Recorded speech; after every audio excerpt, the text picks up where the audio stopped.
I ain't folding under pressure, I ain't switching for no hoe. I ain't talking to no cop and I ain't telling on my bros. Ain't no killer, but don't push me, fingers itching on that pole. What's good, YouTube? It's your boy K Flex and I'm back here with another video. And not sure if you guys heard, but 3 out of, I want to say 10 people on an NFL ESPN panel said the Dolphins have downgraded the most this season. They say we have gotten the worst out of all 32 teams in the league. The Dolphins have gotten the worst this offseason. Now think about this.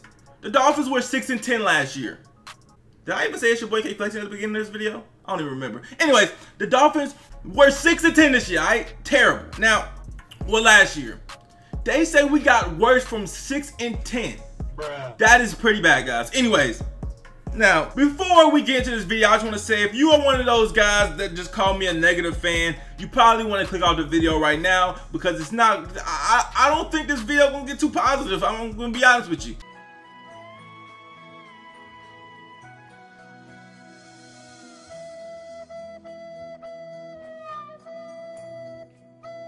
So you might want to click on this video, come back to the next video. It'll probably be the question and answer, I think. But before we get into it, let's read what the people who put the Miami Dolphins as the most downgraded team this offseason had to say. So we got the first guy, national NFL writer, says their plan is difficult to discern. They parted ways with most of their best players from Ndamukong Suh to Jarvis Landry and added a crew of aging veterans that includes tailback Frank Gore, 35 when the season begins, receiver Danny Amendola, and guard Josh Sitton. Their faith in quarterback Ryan Tannehill, who is returning from an ACL surgery, is risky at best. The Dolphins aren't rebuilding in any functional way, but their roster is not ready to compete for a playoff spot either. That's a major step back. Okay, the next guy says they subtracted Suh, Landry, and Mike Pouncey. They appear to be less talented team as a result. And then the last guy says it was hard not to think of the Chip Kelly era Eagles when watching the Dolphins chase culture. Now stop it right there, guys. Who was the first person that you heard compare Adam Gase to Chip Kelly? Who? I'll wait. Alrighty then. If you've been here for a while, you've been rocking with me for a while, who is the first person? Because I've seen publications do this, and I've seen at least 5, 6 publications compare Adam Gase to Chip Kelly since. But who was the first person who caught on to this shit? Back then, I didn't know what I was talking about. You know what I'm saying? Y'all would trust these writers more than me. So, you know, which is reasonable. It's understandable. Anyways, back then, I didn't know what I was talking about. Everybody disliked the video. Oh, no, he's not Chip Kelly. What the are you talking about? You know what the fuck you talking about? Stick to video games, dweeb.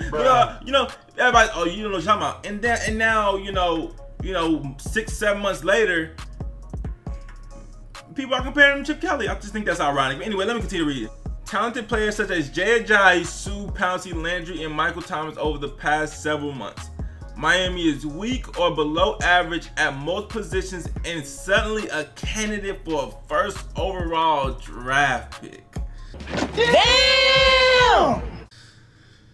Oh, that hurts, man. That hurts. Now, I do believe the Dolphins are going to do well this season. And I'm going to explain that at the end of the video, okay?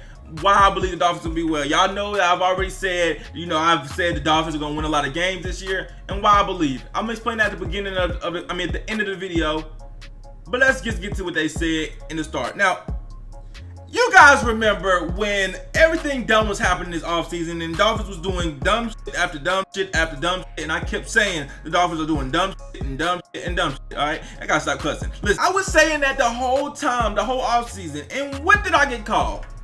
A negative fan, a blah blah blah. Everybody in the comments said, a lot of people in the comments just talk trash about me. They said, you're just not a real fan. You're a negative fan. You don't know what you're talking about, and I'm just like, nah, I just think that they're doing dumb shit. And let's just start this off real quick. A lot of people are gonna say ESPN hates Dolphins, all right? But if you look at every single publication, USA Today, ESPN, NFL.com, whatever you want to look at, the Dolphins are not ranked above 29 on almost anything. And they're certainly not ranked above 27 on definitely nothing. If y'all can find a power ranking, a recent power ranking of the Dolphins being ranked above 28, show me. Alright? That's not Miami related. Nobody believes in the Dolphins. Except for if you believe in Adam Gase, which is only Dolphins fans. And you can't blame them for not believing in a second-year coach who made the playoffs 1 year and then the second year went 6-10. Like, you can't blame them for not believing in it. I mean, I barely believe in the motherfucker. So how could you be mad they don't believe in a second-year head coach? But see, if I didn't believe in a second-year head coach, I was a bad fan. But if they don't believe in a second head coach, it just makes sense, you know? But anyways, a lot of people was attacking me for being a negative fan. And so now they're hitting me up saying, can you believe that the Dolphins are ranked 30th on this power ranking? Can you believe that these analysts said this about the Dolphins? And I'm sitting here like, yes, I can believe the Dolphins, they're saying that. That's why I was telling y'all back in the offseason that the Dolphins was doing dumb shit. But nobody, but people believe me. Don't get it twisted. Most people already knew what the I was saying. But a lot of people was like, no, the Dolphins doing this. They know what they're doing, blah, blah, blah. And a lot of people was calling me a fake fan because of it. And now when the reports come out, and you got multiple people telling us that we are the worst team in the league now. You got multiple publications saying that we've lost the most talent, that we've gotten the worst this offseason, and y'all are surprised. Like I don't understand how y'all surprised. I've been telling y'all about the talent we've been losing this whole time. Now, with that being said, why do I still make Dolphins videos? Why do I believe in the Dolphins? Why do I still pick up the Dolphins? Why do I still trying to get y'all hype about the season? Now I'm gonna explain this to y'all. Okay, let me use this analogy. If Shaq had to shoot and make one three-pointer for your life in 4 months, let's say he had 5 attempts, he had to make one three-pointer in 4 months. 4 months from now. At first, you're gonna be mad, cause you're gonna think I'm gonna die. Bruh. This nigga can't shoot. I'm fucking screwed. Okay, that's what you're gonna think. You're gonna be mad as hell. Like I was mad as hell. I was uploading videos mad as hell every single day. And then you get to a point where you're gonna say, you know what, Shaq gonna make one of these motherfuckers. You know why? Cause I have to believe. Cause if I don't believe, guess what I'm gonna do? I'm gonna sit there miserable for the next 4 months thinking I'm about to die cause Shaq ain't gonna hit this shot. That's how I feel about Miami Dolphins. Why you believe in Adam Gase, Flex? I have to believe in Adam Gase. Cause if I don't, I'm gonna sit here for the next 4 or 5 months, make these videos, and be depressed as hell. You have to believe in Adam Gase. That's why everybody has to believe in him to a certain extent, or you can just sit here depressed. Now, with that being said, I think the Dolphins are not as bad as they make us out to seem, as in like the last place team. I think they're overhyping the Mike Pouncey loss and everything. The only 2 big losses was Jarvis and the Dominican Sue, but those were hella big losses. Those weren't regular big losses. Those were huge losses. But other than that, they tripping talking about Michael Thomas, and nobody gives a man. I like Michael Thomas, but I don't care about Mike Pouncey. And you know, I think they're hyping up some of the losses, you know. But at the end of the day, guys, you know, people tagging me and showing me where all these publications are saying the Dolphins are gonna do so bad this year.